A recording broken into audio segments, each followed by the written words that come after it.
नमस्कार दोस्तों, आज हम जिस वीज़ा की बात करने जा रहे हैं उसका नाम है डामा।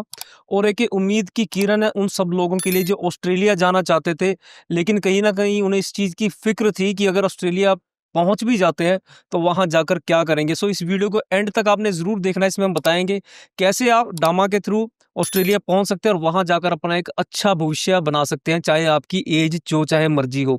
सो चैनल को सब्सक्राइब ज़रूर कर लीजिए क्योंकि डेली कोई ना कोई नई इन्फॉर्मेशन आपके लिए इसी चैनल पर आती रहती है। So designated area migration agreement. Designated area migration agreement, ये है फुल फॉर्म डामा की, जो कि एक अपॉर्चुनिटी दे रही है अपने देश ऑस्ट्रेलिया में, लेकिन शहरों में नहीं, गांव में। किसी भी शहर के साथ 150 से 200 किलोमीटर के बाद जो गांव लगते हैं, उनको डेवलप करना चाह रही है ऑस्ट्रेलिया की सरकार, क्योंकि पॉपुलेशन, जो इसका मेन रीजन है वो यही है कि गांवों की तरक्की नहीं हो पा रही, क्योंकि पॉपुलेशन तकरीबन एजिंग है। और जिस तरह आप जानते हैं कि ऑस्ट्रेलिया की जनसंख्या बहुत ही कम है, और ऑस्ट्रेलिया अपने शहरों में सिर्फ, चाहे स्टूडेंट की बात करें, बहुत ही क्रीम स्टूडेंट्स लेता है, वर्कर्स की बात करें, बहुत ही क्रीम वर्कर्स लेता है, जिसमें कि इंग्लिश की रिक्वायरमेंट बहुत ज़्यादा हाई रहती है, खासकर हिंदुस्तानी के लिए।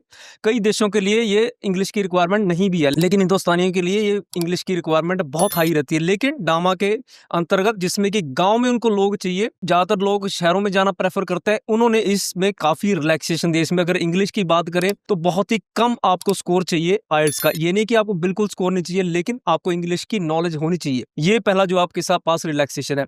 दूसरा ये है कि आपके पास बहुत जॉब्स होंगी, क्योंकि वहां पर गांव में भी फैक्ट्रीज हैं, रेस्टोरेंट्स है, और आप अंदाजा लगा सकते हैं कि कितने बड़े स्केल पर काम करने वाले उनको चाहिए। सो उसमें आप फिट कर सकते हैं। बस एक ही चीज है, आपको जो एक्सेस रहेगा, आपको जो काम करना पड़ेगा, वो गांव में करना पड़ेगा, वो शहर से काफी दूर होगा। और अगर आप इस तरह का कॉम्प्रोमाइज करने के लिए रेडी हैं, तो ये प्रोग्राम आपके लिए एक वरदान साबित हो सकता है, ऑस्ट्रेलिया जाने के जो भी लोग इच्छुक हैं। सो इसकी मैं खासियत बता देता हूँ इस प्रोग्राम की।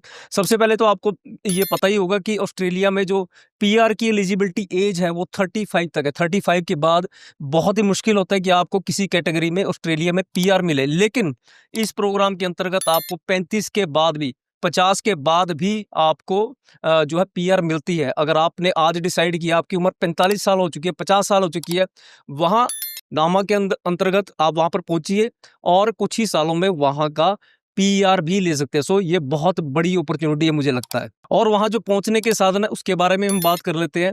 आप विजिटर वीजा के थ्रू जा सकते हैं अगर आपका बजट बहुत ही कम है। वही आप गांव में जाएंगे और वहां पे जो भी एम्प्लॉयर्स को आपके स्किल के अकॉर्डिंग नीड होगी, अगर आप उसमें फिट बैठते हैं, तो डेफिनेटली आपको चांस मिलेगा। और इसमें एक आपको 2 साल का मैक्सिमम एक्सपीरियंस चाहिए। सो 2 साल का एक्सपीरियंस आपको किसी भी फील्ड में है, उसके साथ आप अप्लाई कर सकते हैं।